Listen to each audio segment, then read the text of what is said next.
May dalawa pa dito kanina na iwan. Kumakain ka pala longganisa? Hindi, talaga hindi. Hindi mo alam? Sorry, hindi ko alam. May pangako kay Kuya Mex, hindi ako nabigyan. Isang ano? Garlic pa man din yun. Sarap. Kalimutan niyo na ako? Sorry. Kawawa naman. Ay. Hindi na ako yung kumain ka ng rice. Kala ko persit nilaisan ninyo. Eh, longganisa pala. May corn beef pa. Oh, bala ng corn beef. Sarap pa naman ang longganisa. Hindi. Hindi ka nagsabi. Bakit ko sasabihin na inisip niya? Hindi na rin ito.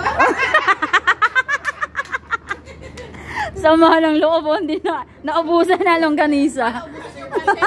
Ubusan niya yung karne. Ubusan yung ano yung biko. Yung longganisa. Matamis yan. Paborito ko yun. Hindi ko alam na gusto mo. Oh, hindi daw niya alam din. Yung nga nilimutan ko yung ano na. Kasi nga diet ka, di ba? Ano pa ako nag-diet? Mag-order tayo ulit next week. Ano bang dayok mo order ko?